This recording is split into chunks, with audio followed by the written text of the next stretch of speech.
Welcome to the Top 10 Gardener with Master Gardener Ken Lain. Gardening can be challenging, but with Ken's tips, tricks, and top 10 advice, you'll reap huge rewards. Now welcome your garden host, Ken Lain.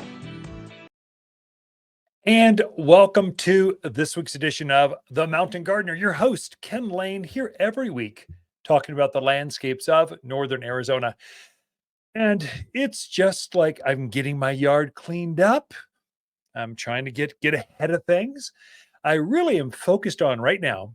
The maples have finally dropped all their leaves. The aspens in my yard have finally dropped all their leaves. The birch have finally dropped all their leaves. Everything but the sycamores. They kind of hold on to their leaves forever.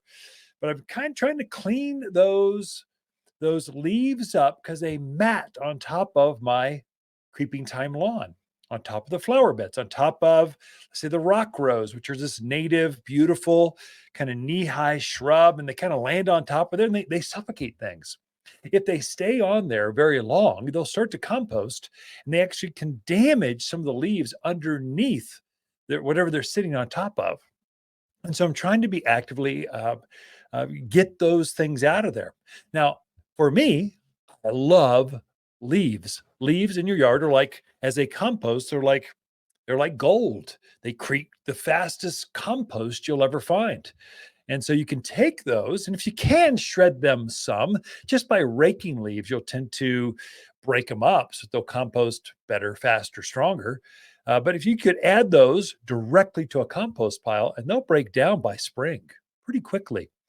For me, I like to actually add them to my compost pile, but I've got so many of them that I'll spread them out across the flower beds. Like I'll rake them up, get them off my, let's say, the lawn, and I'll try to break them up, shred them up some, and then I put them around my roses, around my flower beds, around my, not on top of, but around. And as they compost, they work their way into the soil. It does two things for me. The worms really like organic matter. They like to have that kind of lighter, not quite composted type of foliage on top of the gardens. They'll be up there actually digesting that kind of stuff. They'll help you break it down faster. The mycorrhizal colonies, the fungi that are beneficial for your gardens, they come in, they kind of go, ooh, all this new stuff. Let's take this and eat it. And so they're breaking it down for you over the winter. It insulates my soil. That's my number one reason. It keeps my soil from freezing and thawing. They call it heaving. So as your garden soils freeze, they're going to expand. So as water freezes, it expands, and then it thaws during the day. It shrinks, and so you get this freeze thaw, and you'll get this light, airy, fluffy look on top of your garden soil. That is terrible for the roots of your plants. They really don't like that. It breaks up that top 3-4 inches of roots that were there. It destroys them. And so the lower roots are fine, but if you put just a 2-3 inch layer of leaves or compost or shredded bark, some sort of insulative material, it keeps that ground from heaving, from freezing and thawing. It's a game changer in your gardens. So it's good for the worms. It's good for your beneficial. It breaks down and kind of adds to your garden soils. Then it keeps things from freezing. And so in fact, I'll go help neighbors. Hey, can I have those leaves? Can I have those? Even pine needles. I'll go after pine needles. Sometimes a few pine needles are good. Now the pine trees, the ponderosas, they're ridiculous this year. How many needles are shedding off? It was a good year for pine trees. They put on a lot of growth, which means as pine trees grow, they have more growth. That last year or the year before growth, usually it's a couple years old, it will shed, the needles from 3 years ago because it's got so many new needles. And as that bark thickens and grows, as the branches elongate and they shade the needles from 3 years ago, they tend to shed them. So pine needles just naturally shed needles almost all the time. Junipers will do that somewhat as well, but the juniper needles are much smaller. So they're not quite as You don't notice them as much. It doesn't create that matting effect that like, oh, I can't believe so many needles are here. But a ponderosa has those big 5-6 inch long needles. They get everywhere. And so again, don't let them get so matted on top of your holly trees, on top of your dogwoods, on top of your other plants underneath those trees, underneath those pine trees. They can actually suffocate. They can do damage to some of the gardens or plants underneath. And this is a defensive mechanism. This is how pine trees or conifers, evergreens operate. They're wanting to bury everything underneath them. It's a protection thing. It makes sure no seed can come up where their roots are. So they're trying to just basically have so much material, a seed wouldn't dare land and come up. Weeds would not dare come up underneath a juniper, a cypress, a cedar. They don't have enough light and they can't get enough soil. So this is a natural occurrence. Interesting fact, junipers actually taint the soil underneath them. They actually add some toxics. They taint the soil underneath in their root zone where no other plants really can tolerate that except them. So plants are pretty smart. They don't want to share. This is my space. You grow over there. I'm going to grow over here and we'll all be happy together. But if you try to have your little seedlings come over here, I'm going to suffocate them. It's a natural occurrence. Now, you folks out in the true, the forest, the pine forest, you've got some fire-wise stuff.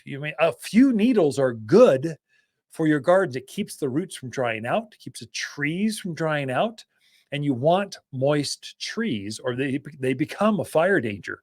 But you don't want so many needles that the fire can just race across your yard and catch everything on fire during a wildfire problem.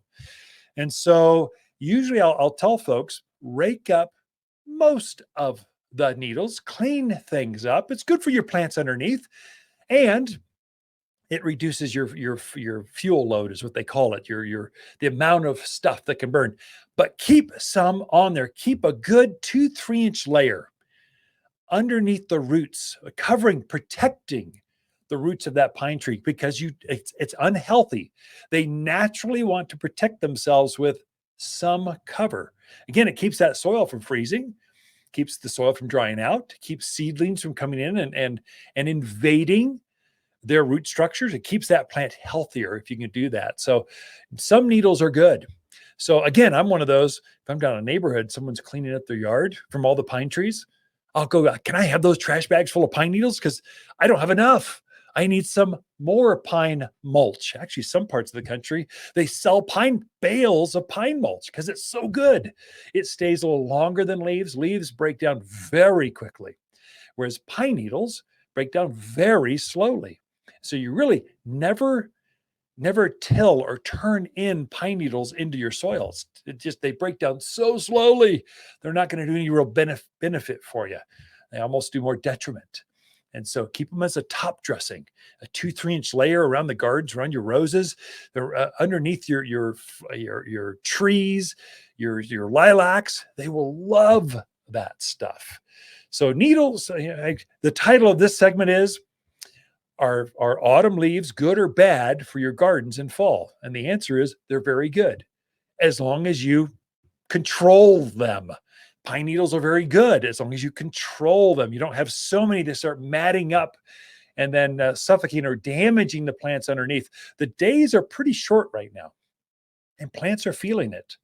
And so if they're covered up with a few leaves for just a week or two, they're going, oh my gosh, I just need some sunshine. I need to be out in the sun. I'm cold. I need a nice tan out here in the yard because the days aren't, and if the leaves are there, they can't get tanned enough or create enough photosynthesis to keep them healthy. So they get this yellow hue to them.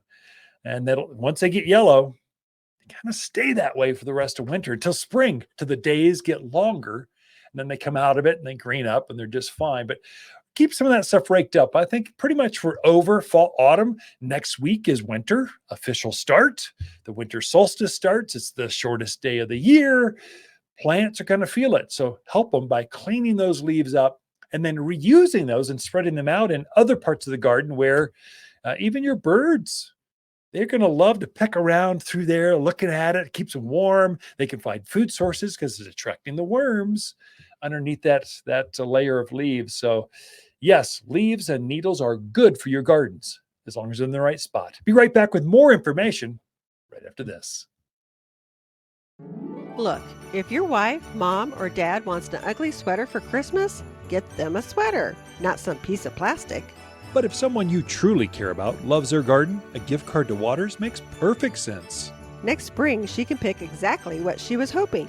We all know it's not the same as a huge flower basket or fragrant rose, but hey, it's winter. Gardeners understand. Watters online gift cards are found at top10plants.com or at Watters Garden Center in Prescott.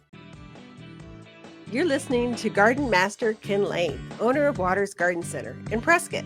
Join his daily podcast for timely garden advice seasonally right for the gardens. Ken can be found throughout the week at Watters Garden Center in Prescott or through his website at top10gardener.com. You're listening to Garden Master Ken Lain and the Top 10 Gardener Podcast. Welcome to the Top 10 Garden Show.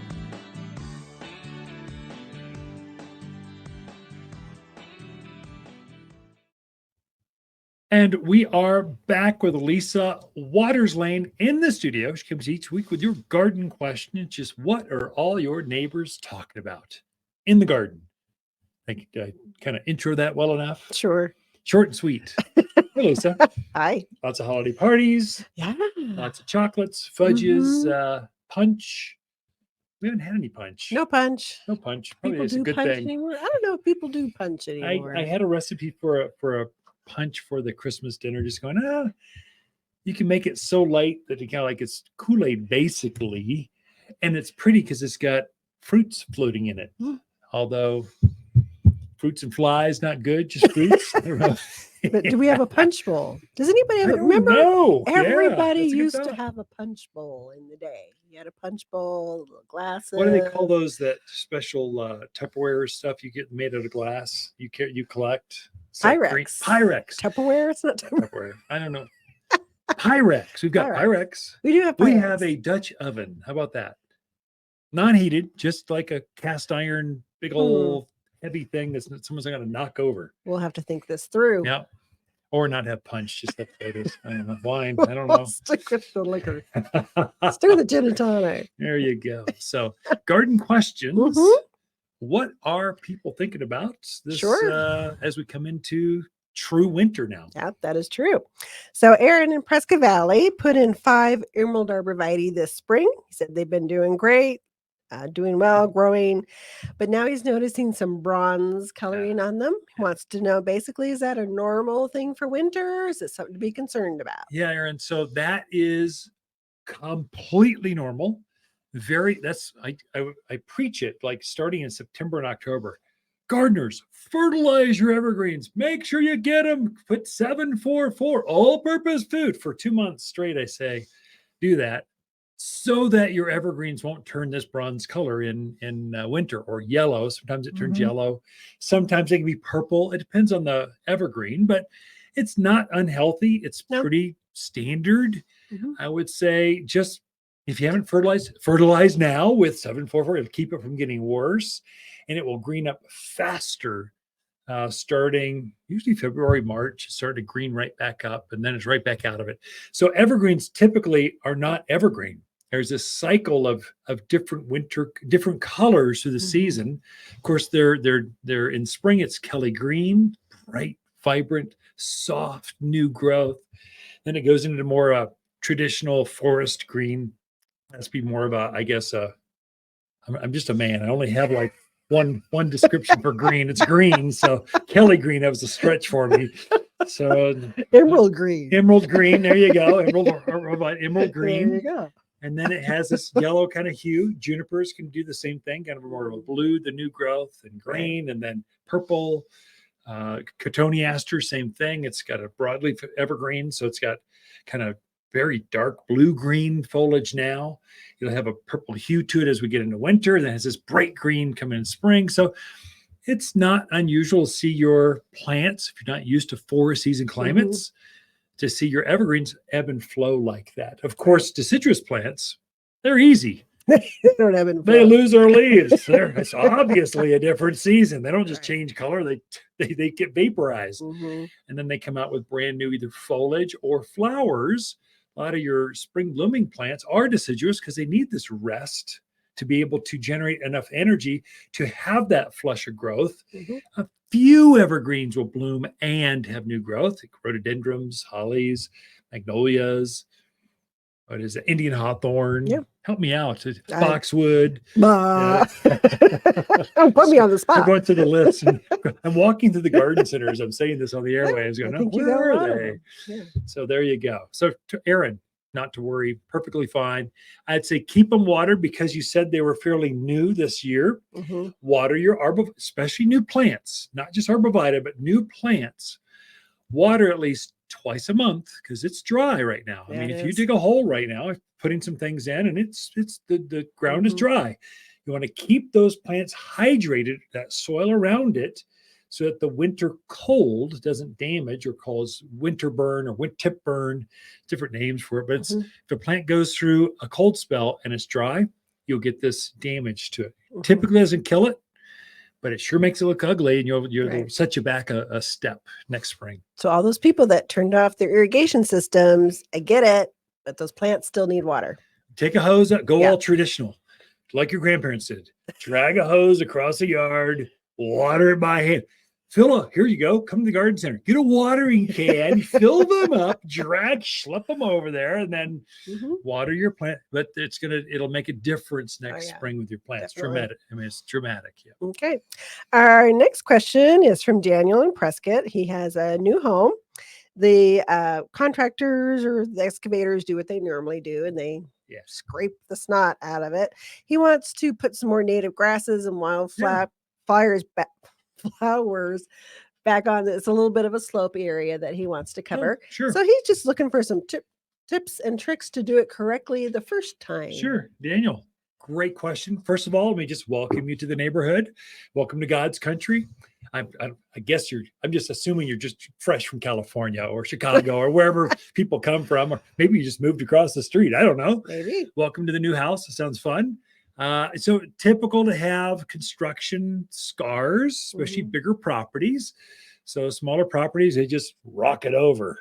Obviously, you're dealing with a little bit larger piece. So you got some scars of construction out there. We've got two things, and you want to do this during the winter. We've got a wildflower mix. And for you specifically, because you said you want to have wild grasses and wild flowers, I'm assuming you want them more native-y. We have an Arizona mix. Very, very good stuff. You could blend some of that with, because I'm making some assumptions. Probably you're on a bigger piece of property. You're out there where the deer and javelina and rabbits are. We have a deer and rabbit resistive list, and you can blend those two flower mixes together. You want to put that on anytime between now and January, be your kind of your peak window for putting wildflower seed down. We also have, this is very interesting, we have a wild grass mix. So we made a grass mix just for people like Daniel. So it's as you're driving down the road and you see wild grasses off to the side of the road, it's that grass. It's wheatgrass and grama grass and blue fescues. We've taken all those, blended it so that you could revegetate that and be very native. It'd be perfect for that slope. So that you're going to want to do probably at the same time. I would say blend. I would say get a bag, shake and bake this thing.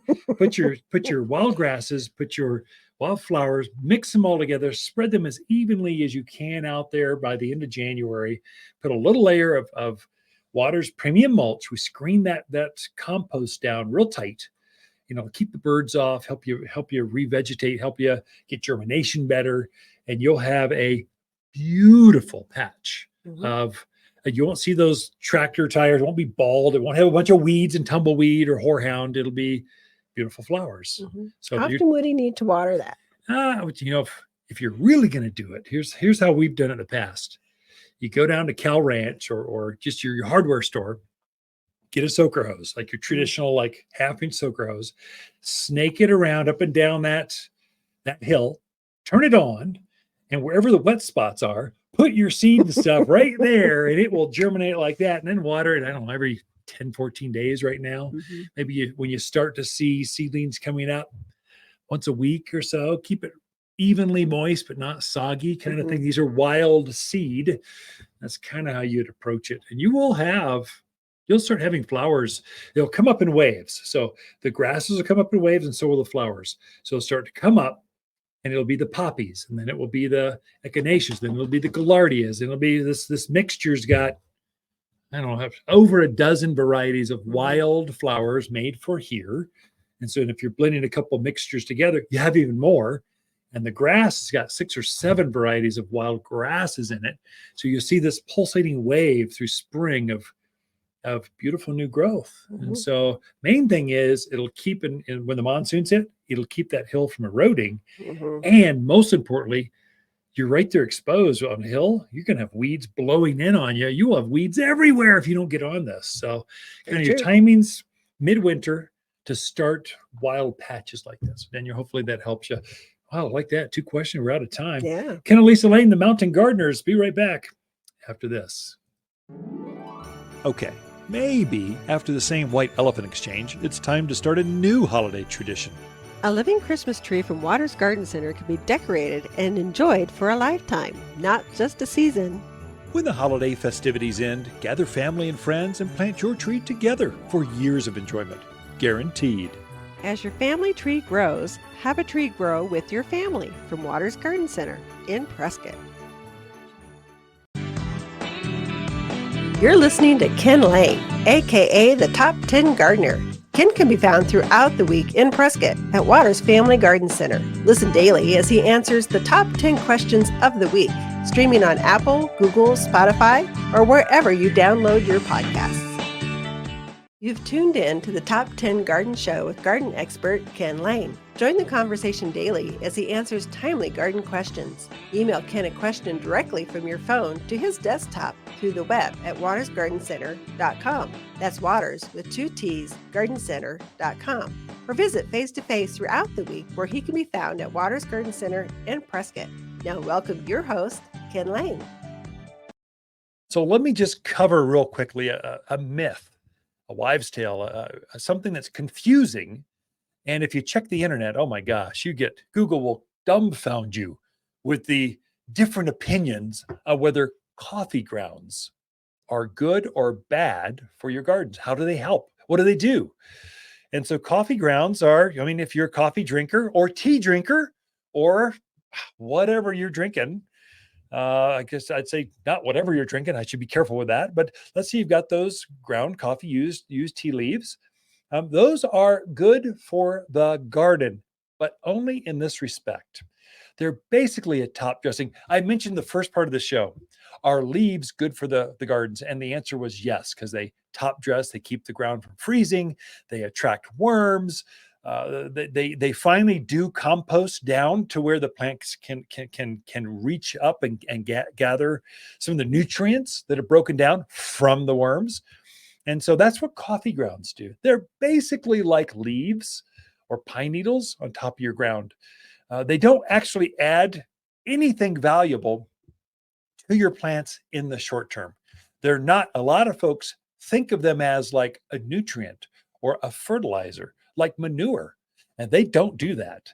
And so eventually, this time next year, they might break down and kind of be a benefit, but really they don't do much. They're just a top dressing to keep weeds in check, that kind of stuff. What coffee grounds actually do, this is scientific, our universities are testing this. It does change the pH. So coffee grounds are rather acidic. And so they'll lower the pH of your garden soil. That's a good thing, because in Arizona, our soil's very alkaline. It's like off the charts. So anything we can do to bring down or to lower that pH is going to benefit your plants. And so use coffee grounds, but don't expect anything from them. Add them to your compost pile. Great stuff. They'll help break down your compost faster because they're that good for it. But don't think of them as, I'm going to put them around my houseplants and my houseplant's going to perk up and be so much better. I've got some aphids, I've got woolly aphids on my ficus. coffee grounds and all will be solved. No, it's not going to do any of that. I've got yellow leaves. It's not going to green them up. It's not going to add new growth. Coffee grounds don't do that. They simply replace some of a very minor point, because you really, even if you had a direct access to Starbucks, you literally can't get enough coffee grounds to make a difference. And so I would say use them, but don't expect anything from them. Everyone wants to add coffee grounds and all their garden problems are gone. Doesn't do that. Same with eggs. I can say that about eggs too. Eggs, I'm going to put eggshells underneath my tomatoes. Well, that's a good source of calcium, and calcium's very good in vegetable and flower beds. They need calcium. The problem with eggshells is they break down over like 2-year period. It takes them forever. An eggshell's really hard.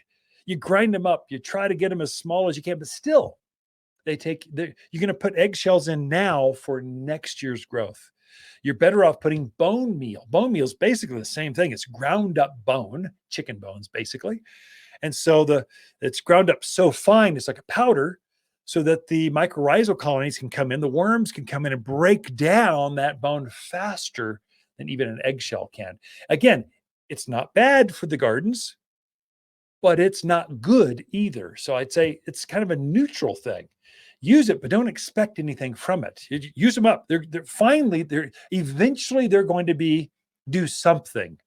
But if you need bigger zucchinis, more blackberries, you need more cucumbers now, you need more lettuce now, I need more calcium in my plants now, eggs are not going to help you. Coffee grounds are not going to help you. They're just they're not going to hinder you. So that's where the myth is. They go, oh, you're going to have better gardens if you go do this, add eggshells and coffee grounds in your gardens. It's going to be magical for you. Yes, it might be if you had enough of them. I don't think you can eat enough eggs to have enough shells to make a difference in your gardens. You really do need to add phosphorus. And phosphorus comes from superphosphate or from bone meal. That's a measurable. I can add this much per 100 square feet and I know what I'm going to get. That's making a difference right now. A fertilizer, you're going to put a 744 all-purpose fertilizer down there, and it is going to make a difference within the next 3 months. You'll see the change. You can't do that with coffee grounds. It's not going to make a difference in the short term. It can't hurt. It can only help, but you're better off using those things out in the compost pile. Add it to your compost bin. Let it break down faster so it can release more consistently for you, and use it as a soil amendment to add more organic matter to your gardens, rather than it's going to change the health of my plants. No, it's just going to help the roots maybe root out a little bit easier, better, because of pH issues, or eventually you'll get some calcium release. But I would say don't count on coffee grounds and eggshells make a difference in your garden this year. Be right back after this with some more garden tips, tricks, and garden hacks that'll make a difference in your garden this season. The holidays are here in Arizona's Christmas City, bringing family closer and those chilly winter winds. While you're decorating the outside, don't forget to brighten up the inside with exotic Christmas plants from Watters. Beautiful Christmas cactus and poinsettia are coming to town, grown exclusively by Watters in colors you won't find anywhere else. Unique, vibrant, and guaranteed to warm even the dreariest winter day. For exotic Christmas plants at Watters Garden Center in Prescott.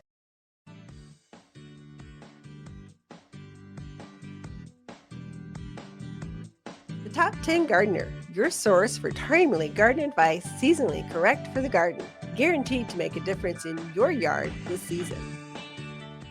You've tuned in to the Top 10 Gardener with garden expert Ken Lain. Join him daily as he answers timely garden questions that are sure to make a difference in your gardens. Now welcome your host, Ken Lain.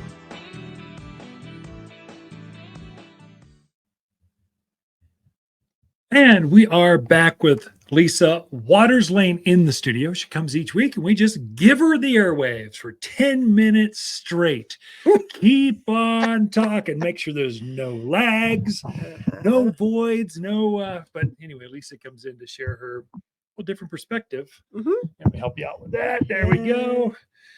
Microphone give you grief. There It we wants go. to sag down. Well, we don't want saggy microphones. Kind of like we don't want saggy plants. We don't want saggy microphones. I thought you were going to go somewhere else. Where? What are you talking about? I'll let it go. Happy holidays, everyone. Yes. To our Jewish friends, blessed Hanukkah. Everyone else, Merry Christmas. It is winter solstice coming up. It's like the peak of the holidays. Lots of parties. 21st? Is it always on the 21st? Yeah, always. Kind of spring always lands on the 20th, 22nd, 21st. Yeah. Summer's always, I think, June 22nd, 23rd. Somewhere in there. When fall's always September 23rd, 23rd. Yeah, pretty much. But if in doubt, Amazon. When is Christmas? When is Alexa? I'm sorry, Alexa.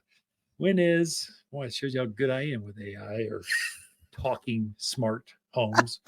Not very, honey. I don't know. What do you got before I embarrass myself? Okay. Well, this week we have unloaded, I don't know how many pallets of pottery. Oh, yeah. So we got our first load of our new spring pottery in. That's exciting. Even though it's winter, we have spring pottery. Got a front load. So just the guy, they've been unpacking it. Kinsey, the guys, Eric, Chris, just unloading it. They wrap it. So, I mean, it's just like intense. So it doesn't break. Yeah. Oh, I know. You want it that way. But it takes a while to undo it. So they've been working on that. It's really fun to see new colors, new styles. It's just always fun. It is style, isn't it? Mm-hmm. Pottery is 2024. It's the pottery for this spring, and the styles change each year. The color tones will be different. The textures will be different, and the patterns, the layering of colors will be different. So you'll see. And if I came in, I purposely stayed away because I unloaded the truck. It kills. I'm an old man. I don't want to do that. It's hard. That's for young people. I came out like half the parking lot is like pottery. Everywhere. Yeah. I went, oh, sure glad I got that one. Missed that one. Well done, team, by the way. Yes, hey, if you're tuned in, you guys are awesome. You're working it. And I would say if you're looking to buy sets, so 3 different sizes, 4 different sizes in the same style, same color, now is the best time to do that, because what'll happen is we get more into the season, people will pick 1 or 2, or they want 2 big pots, and then you don't have the big pot to complete your set. So now's a really good time if you like the sets of pottery. It's a great time to be looking for that. If I get in trouble towards the peak of spring, so Mother's Day, post Mother's Day to July 4th, it's still crazy busy at the garden center. And so by then the pottery is starting to be, it's hard to restock. You have to order this stuff by semi-load. So you're getting hundreds upon hundreds of pots, and then you can't go and get more until you fill that semi up or container to bring it over. So people are going, I want 2 matching, I want them identical, same color, same size on either side of my door. And went, well, we don't have it. Our time was back last winter and early spring, not post spring, summer. That's not your time. Your peak time is now. And I think people get confused. They're thinking that pottery is not as popular here as it is other places. It's more so because anytime you try to dig a hole here, it's impossible. So people transition to containers quite often because it's so easy to grow in them. Definitely. That was one of my points on the reason to have pottery. No, it's excellent because it is a challenge to dig a hole here. And so putting it in a container, you can grow so many things in containers. Why not? It's a lot easier than trying to dig a hole in granite sometimes. So definitely worth it. A few other reasons I had listed to bring pottery into the yard was it brings color to your house and your yard, especially this time of year. You look out and you're like, oh, a lot of things have gone dormant. There's green, but there's not a lot of color. So really nice to have some pottery out there that brings in that color, gives you something to look at besides dormant plants. Some of these pots, they're pieces of art. I mean, truly, they're so beautiful. You almost don't want to plant in them because in fact, some of them we don't plant at our house, urns and stuff. We just have them as pretty pots, or we might set a cachet bowl on top of it, but not plant in it just because it's so pretty. I don't want to. I don't know what we're thinking. We own a garden center and get another one. It's like, but no, it works. The other reason is you can use pottery to define a space. So if you're doing outdoor rooms, patios, seating. You can use that pottery to define your space, to kind of use it around the perimeters. It just really helps. If you have a really big space, it narrows it down. So it doesn't feel so open and out there. We use ours we have this huge patio. It's the entire length of the house. It's big. It's got fire pits and hot tubs and barbecues and so it's long, but we didn't want a railing up there but there's a grade. So it's like the patio and then there's like a 7-foot drop. We didn't want grandkids hurling themselves over. And so we put pottery and some decorative furniture up and grew some plants. And now it's beautiful and safe. We're growing roses and all kinds of big things out there, but they're stunning. Definitely, yeah. So you can define areas with it. Also good for entryways. Oh, yeah. A lot of these big homes have these ginormous entryways now, which is they're spectacular. They're beautiful, but they're almost too big, too overwhelming. And getting a selection of pottery in there just kind of makes it more warm as you walk into the home. That's our niche. Because you can't go down to Walmart and buy a nice big pot for $1 million house. It just they aren't big enough, and plastic it just ain't gonna do it. It's got to be beautiful, and it has to be to scale, and then you plant in it. So big resort size or big large home size pots. It's kind of a strong point for us, and then everything down below, of course, house plants, that kind of stuff. I was gonna say we have a really nice selection of indoor houseplant pottery, but sometimes can be a little weird in some of the box stores. But we have really rich colors, the blues, the grays, the blacks, some really nice kind of, I always call them the 70s colors that are coming back. 70s, early 80s, that's in. It's definitely coming back. And they are actually very well done, beautiful colors. And so nicely to put your house plants in. It just ups the level of your indoor. If you have a new home, you don't want to run down and get that leftover pottery from the big orange or blue box. What you want to go down to where the interior designers are shopping for their pottery for their clients. And that's at Watters Garden Center, because they know when the cycles are and the styles and the colors, and they're trying to match tones and that kind of stuff. And now I can't believe you got the best interior selection I've ever seen. It's like, but houseplants are big. New homes are in. So it goes for apartments. It goes for houses. It's just, it goes in any place you live. And you and Kinsey actually went and picked out this pottery. So it wasn't like picking a picture out of a magazine. You actually go see the colors, because you know how it is, like when you buy a dress and you're thinking, oh, I gotta love that color. And then you get it and you're like, that's not the color it was in the magazine. Right. So you guys actually went and looked at the pottery, felt it, touched it. Size, the thickness, the weight. Was there value there? And we're not shopping by, we need the cheapest one. We're looking for, I've never seen that. Oh my gosh, they're going to love this. I can't believe Prescott's going to have this. If we get excited and giddy about it, we figure our customers will too. And so we're going for styles and quality. And then you shop price. So it's inverted. So we're going for that. But you got to have the right price too. But so many times at box stores, it's only about price. You get what's left over. If we're done picking out of the warehouse, what's left over, it goes down to the wherever those things go. So it's a good time to look at pottery. You can still plant. If you get a nice pot for outside, you want to put a nice evergreen in there, you can certainly do that. The pot will take it. The plant will take it. Make your home pretty for the holidays. You bet. Yeah, you should mention to folks, there are different grades of pottery. And so we are only specializing in the ones you can garden in outdoors with your pots. So it's got to be a thicker and heavier and higher kiln. It's got to have a higher fired. So anyway, we are out of time. Thank you, Lisa, on the next year's pottery. Appreciate that. Ken and Lisa Lain, the Mountain Gardeners. Be right back after this. Look, if your wife, mom, or dad wants an ugly sweater for Christmas, get them a sweater, not some piece of plastic. But if someone you truly care about loves their garden, a gift card to Watters makes perfect sense. Next spring, she can pick exactly what she was hoping.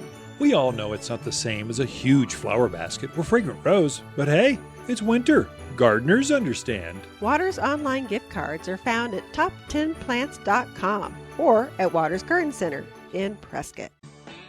You're listening to garden expert Ken Lain, owner of Watters Garden Center in Prescott. Look for more tips, tricks, and garden shortcuts through Ken's website. Additional shows of this podcast, read his weekly garden column, or follow him on Facebook, Instagram at wattersgardencenter.com. That's Watters with 2 T's, gardencenter.com. Welcome to the Top 10 Garden Show with Ken Lain. Listen to Ken's tips, tricks, and garden shortcuts guaranteed to make your gardens more beautiful than ever this year. Now welcome your host, Ken Lain. So we are into, I just mentioned, all the leaves have dropped off of virtually most of my plants.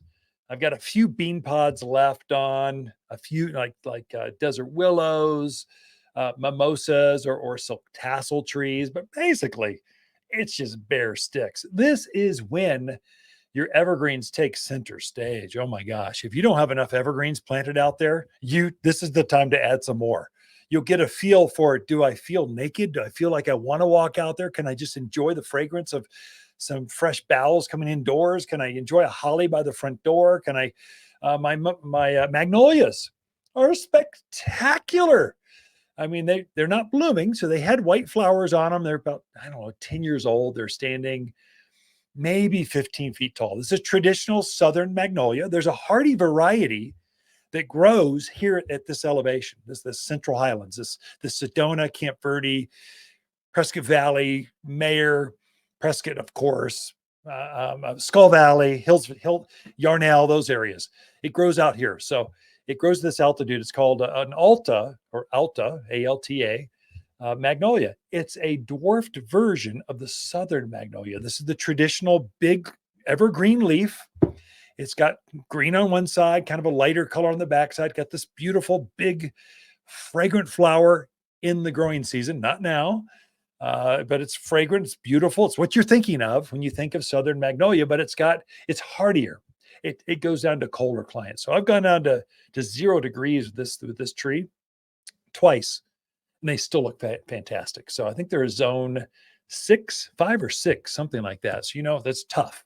Those are plants that can go down to about 0 degrees, and they are taking center stage in my gardens right now because there's so much green in the yard. You just don't notice them as much until they bloom. Once they start blooming, you go, whoa, that's pretty cool. My pine trees, they are center stage. Junipers, center stage. They just look fantastic.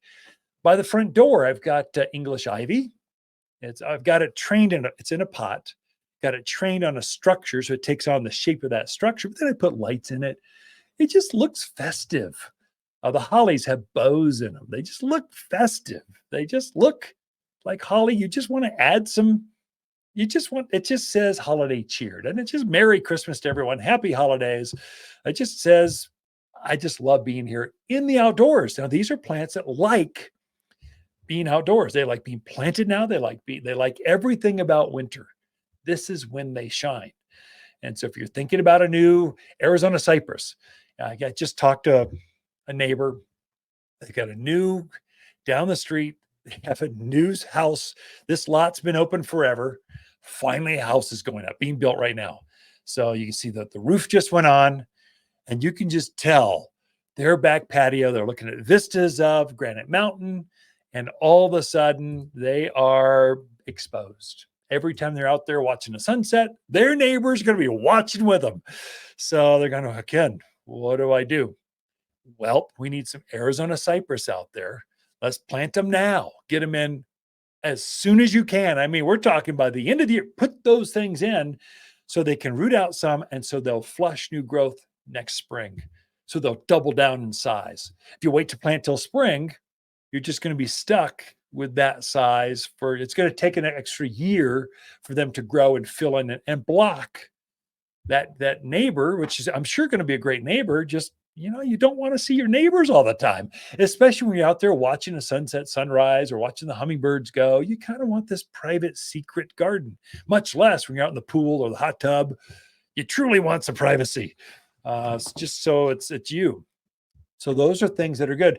The things that really kind of look good for the holidays, I'd call them out in order of popularity. Colorado spruce, number one seller for the holidays because they just have this perfect Christmas tree kind of shape. They just scream, I'm a Christmas tree. I grow out here at the elevation. Colorado spruce grows everywhere in the hilltops throughout Arizona. It's a native. It adapts really well here. So that's number one, with that perfect Christmas tree shape. And there's several varieties. There's a Fed Albert spruce, a Baccarat spruce, there's baby blue spruce. If they got the word spruce, you know it's a good plant for here because the native cousin of that, Colorado variety, actually it grows on the ridge lines. You're going to see, if you go up in the hills, you're going to run across an evergreen that looks like a Colorado spruce. That's what it is. It's cousins of that. The next one would be deodar cedar. This guy's a monster. It grows fast, it grows big, and it needs real estate, a lot of property. It grows as big as a house when it's up to size. So it's 60 foot by 25 foot wide.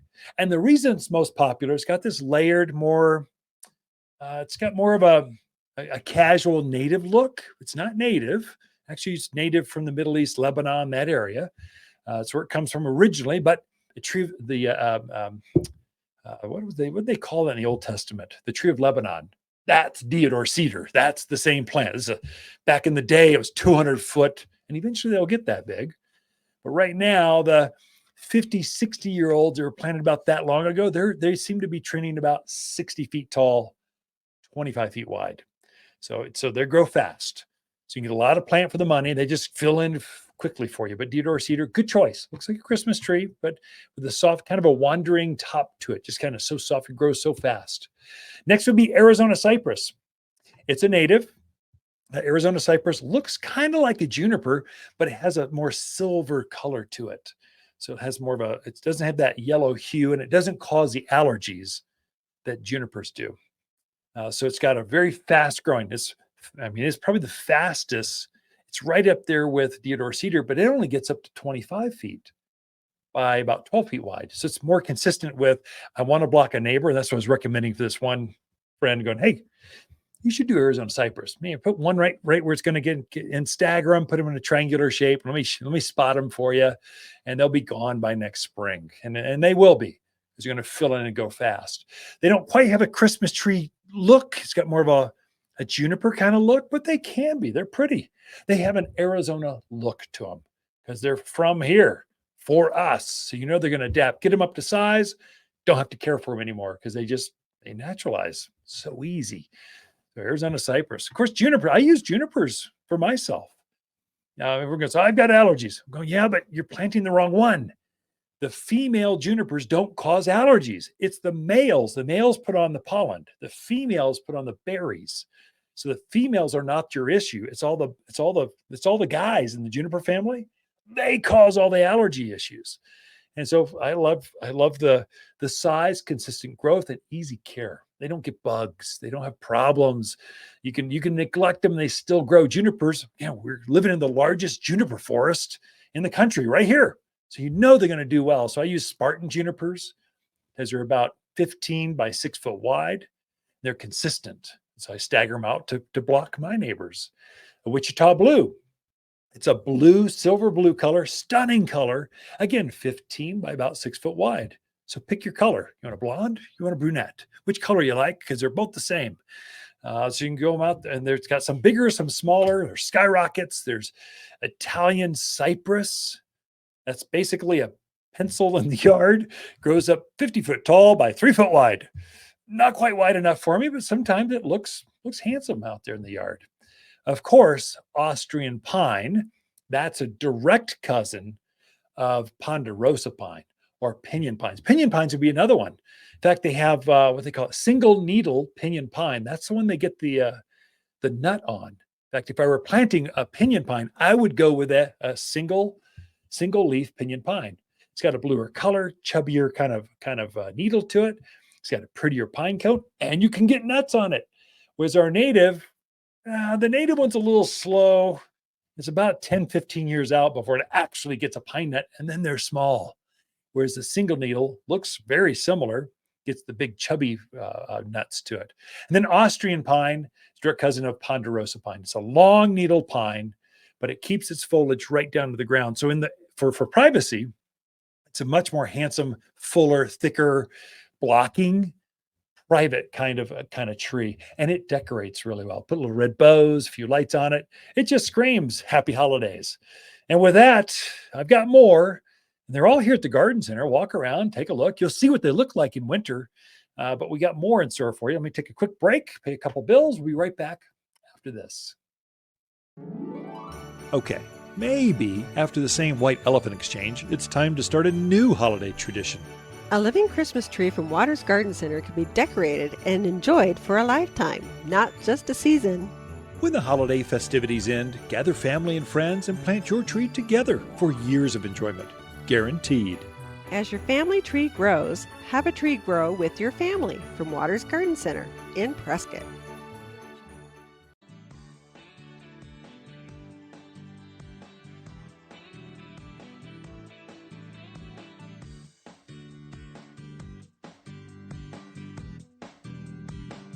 You're listening to garden expert Ken Lain. He can be found throughout the week at Watters Garden Center in Prescott. Thanks for tuning in to the Top 10 Garden Show. You've tuned in to the Top 10 Gardener with garden expert Ken Lain. Join him daily as he answers timely garden questions that are sure to make a difference in your gardens. Now welcome your host, Ken Lain. One of my favorite holiday plants. We have one at our front door right now. We use it quite often. It grows quite well here at this higher elevations of Arizona, as long as it's in more of a protected, kind of shaded area. It'll take some sun, but not that midday, middle of summer sun. Doesn't like that, but midday now, fine. But hollies it's just so bright, so cheery. It's got a deep, rich, healthy green to it.